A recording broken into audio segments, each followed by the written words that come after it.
Kasir menukil, mengambil informasi dari Israeliat. Contoh, saya menceritakan, menjelaskan kepada Bapak apa arti kata Tuhan. Lalu saya ambil, menurut orang Kristen Tuhan begini-begini, menurut orang Hindu Tuhan begini-begini. Bapak tidak bisa menyimpulkan menurut Uniriva di dalam jurnalnya bahwa Tuhan adalah Yesus. Di mana dituliskan di jurnal dia, coba baca di paragraf kedua. Ternyata di paragraf kedua saya bikin menurut orang Kristen. Loh, mas Bapak harus paksakan saya mengatakan bahwa Yesus adalah orang Kristen, kemudian kan salah kaprah. Pak, ulama itu komprehensif. Nah, aduh, saya udah contohkan tadi padahal. Oke lah, saya kasih contohnya inilah ya. Duh, tentang Saulus itu tuh udah berkali-kali dijawab, Pak. Bahkan dikatakan ulama mengatakan bahwa insya Allah ya. Ntar. Punya kacamata. Kak Uni ada benturan Kak Uni. Iya, boleh. Contohnya ya. Baik. Assalamualaikum warahmatullahi wabarakatuh. Waalaikumsalam warahmatullahi wabarakatuh. Nah, ini contoh ya. Ini contoh nih saya kasih sama Bapak. Jangan berisik anak-anak. Nah nih, Al-Khalil berkata, ini Al-Qurtubi ya. Al-Qurtubi ini mengutip perkataan Al-Khalil. Nah, kata Al-Qurtubi, Al-Khalil berkata, tidak pernah bla bla bla bla bla bla.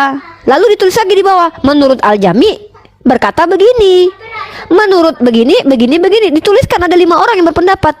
Lalu dia menuliskan pendapatnya sendiri. Menurut pendapat saya bahwasanya begini. Contohnya di sini nih, perkataan saya. Nah, di sini nih, pendapat saya mana? Nah, oke lah gini ya. Ini nih, saya kasih Bapak ginilah caranya. Inilah cara metodologi penafsiran itu begini, Pak. Nah, Bapak, apa kata Ibnu Katsir terkait tentang itu? Ada nggak? Makanya saya suruh Bapak tadi itu baca 2 lembarnya. Ini ya, kitab kami ini ketika menjelaskan satu ayat itu berlembar-lembar Pak penjelasannya. Contoh gini ya, di firman Allah ini, maka pertama ini nih, saya kasih perlihat lah ya. Ribet, nih saya jelaskan ke Bapak tafsir itu apa ya. Nah, contohnya gini ya. Ini ulama saya sedang menjelaskan firman Allah surah Al-Baqarah ya. Surah Al-Baqarah ayat ke-80. Ini Imam Al-Qurtubi, ini kitab Al-Qurtubi ya. Ini jilid kedua. Nah, beliau menjelaskan apa makna dari Al-Qur'an surah Al-Baqarah. Lalu beliau mengutip banyak pendapat di sini. Yang pertama, firman ini bla bla bla merujuk ke sini pertama. Lalu ditulis lagi di sini. Kemudian yang kedua kata beliau, ini begini. Yang ketiga, ini bla bla bla bla bla bla. Yang keempat, beliau komprehensif, Pak, mengambil semua pendapat yang ada yang beredar. Nanti ini ya, firman Allah ini yang ketiga. Baru di sini dalam firman Allah nanti dijelaskan lagi yang pertama, beliau jelaskan yang kedua, yang ketiga, pendapat itu semua dinukilkan oleh beliau, disebutkan oleh beliau. Baru nanti di sini juga disebutkan menurut satu pendapat lain bahwa ini begini. Pendapat ini mengarah kepada qiraah gini. Nah, dijelaskan nanti Pak pendapat itu bagaimana. Baru ditulis begini. Saya Al-Qurtubi katakan pendapat ini tidak keliru sebab kedua bentuk ada penjelasan dari Imam Al-Qurtubi terkait pendapat yang dia bawa. Makanya minta sama Bapak, bagaimana pendapat Ibnu Katsir tentang data itu gitu loh, tentang Sam'un itu, baca yang benar gitu. Makanya saya minta Bapak membacakan secara panjang, jangan ambil cuman kutip di bagian Ibnu Katsir mengutip Israeliat saja gitu, tapi secara jelas lah. Jadi gitu. Jadi tafsir itu begitu Pak. Ilmuwan ya Pak, akademisi itu Pak, ketika ingin menjelaskan sesuatu, mereka akan komprehensif. Dia akan mengambil makna-makna dari semua yang beredar pada waktu itu informasi. Tapi apakah semua bisa dibenarkan? Ya nggak bisa lah Pak, nggak bisa dibenarkan. Nanti akan ada penjelasan para ulama di situ. Makanya saya sudah saya bahas kemarin. Ada bahkan ulama kami yang mengatakan bahwa justru di situ itu sumber Israeliat yang tidak perlu janganlah nak, sumber Israeliat yang bahkan tidak perlu dipertimbangkan Pak, tidak perlu dipertimbangkan sumber Israeliat itu. Jadi begitu. Nah, kami akan lebih percaya. kepada misalkannya, oh yang menjelaskan adalah Nabi, maka masuk ke dalam ranah hadis. Nabi berkata bahwa 3 orang yang diutus adalah bla bla bla bla bla bla bla bla bla. Itu kuat Pak, itu sahih, kuat, dan itu diriwayatkan juga oleh Umar, diriwayatkan oleh Abu Bakar, mutawatir, kemudian sanadnya berkesinambungan. Maka itu kami sami'na wa ta'na Pak, kami akan ikuti itu, gitu kurang lebih. Dan itu termaktub dalam jadi kitab sahih gitu. Ini Pak. Satu ayat Al-Quran itu bisa ditafsir beberapa tafsir berarti ya. Ada Pak, yang setuju, tafsir itu kan karena tafsir ini interpretasi. ada yang tidak setuju. Ya, interpretasi terhadap Iya dong. suatu ayat. Oh iya dong, Ya. iya dong, bisa Itu ada- ditafsir. bisa jadi Tapi ada kan tafsirnya 2 kan atau dijelaskan 3 Pak. tafsir. Iya kan tidak, emangnya ada di situ Ibnu Katsir mengatakan ini yang mutlak benarnya yang pasti adalah ini. Ada nggak di situ tertulisnya? Bahwa yang benar adalah yang diutus itu yang benar menurut saya adalah si Sam'un ini. Mana Ibnu Katsir mengatakan itu? Kalau itu Baru bisa tafsir dikatakan Ibnu itu tafsirnya Katsir. Ibnu Katsir.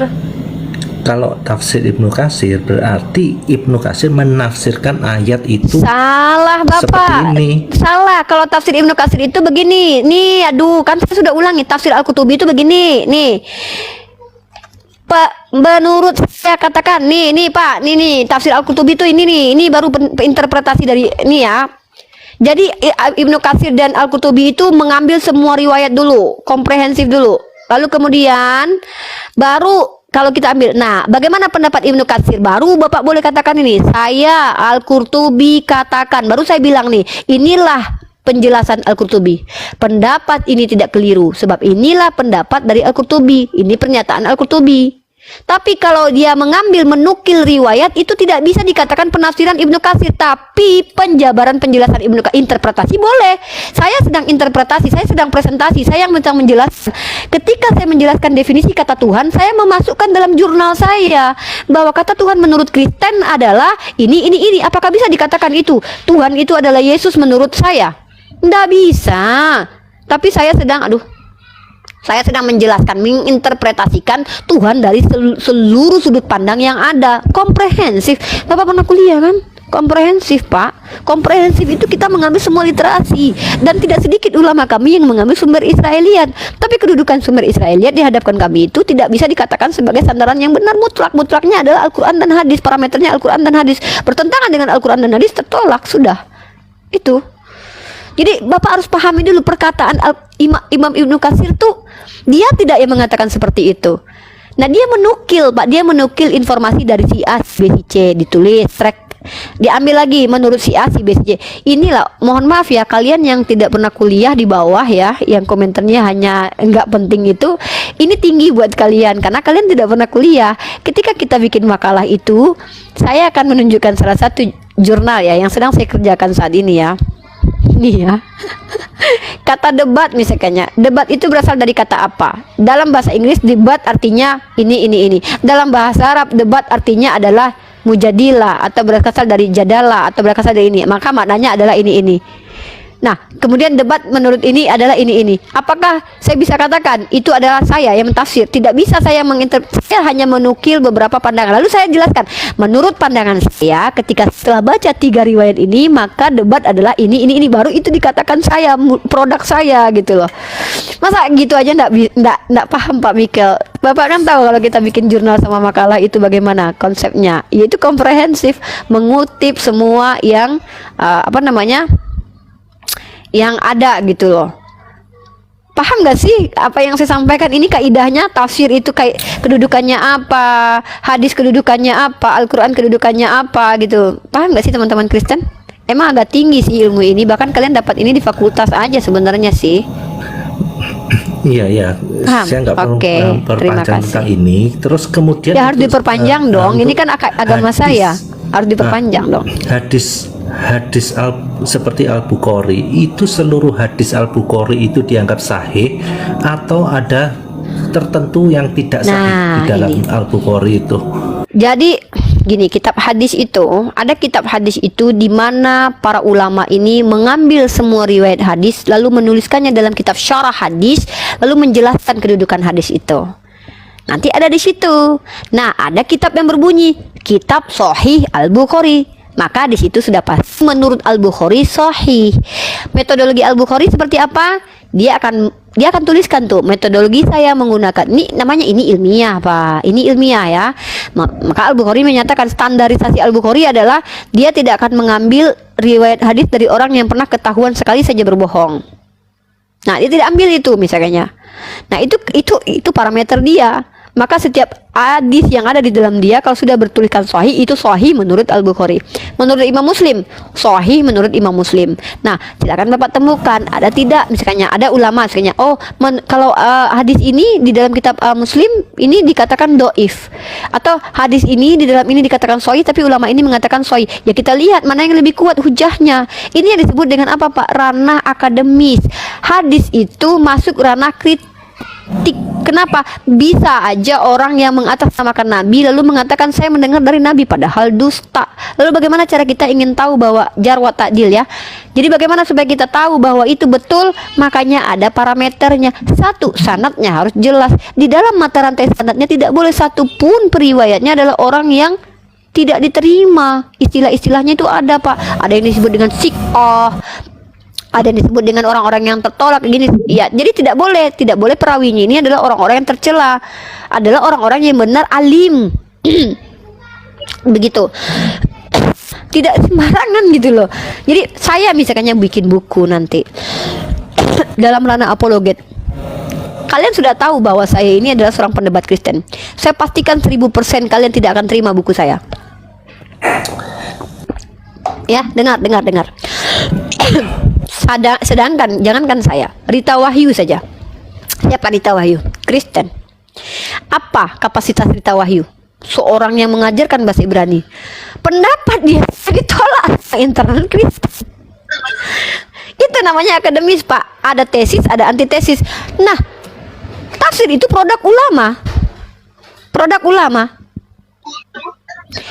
Bisa tesis itu dihantam oleh antitesis oleh yang lebih masuk akal lagi secara akademis. Tapi masalahnya adalah ulama kami tidak mengeluarkan produk pikirannya begitu saja, melainkan mereka itu mengutip banyak sekali informasi dalam kitab mereka. Ini salah satu contoh. Kitab Al-Qurtubi. Beliau mengutip bahkan di sini ini saya katakan ya, ini saya bacakan. Oke, ini saya bacakan salah satu kritik terhadap kitab Al-Qurtubi. Oke, ini saya katakan. Nih untuk Anda ini. Ini agak tinggi, Pak. Mohon maaf ya. Nah, begini dalam Islam itu. Nah, bahkan ulama kami, Pak, saking ilmiahnya mereka, ndak imani saja, mereka ikhlas Imam Al-Qurtubi pun ada kritikan terhadap beliau. Apa itu? Nih Bapak baca ini. Celah kekurangan tafsir Al-Qurtubi. Meskipun kitab tafsir Al-Qurtubi termasuk salah satu kitab tafsir yang memiliki manfaat paling besar, akan tetapi ia tidak luput dari sejumlah kekurangan, dan sesungguhnya kesempurnaan hanya milik Allah. Adanya sejumlah cerita Israiliyat yang dipaparkan. Nah, ini juga terjadi di Ibnu Katsir. Adanya sejumlah cerita Israiliyat yang dipaparkan Al-Qurtubi ketika menjelaskan sebagian ayat, seperti ketika menafsirkan firman Allah Subhanahu wa taala surah Al-Ghafir. Al-Qurtubi menyebut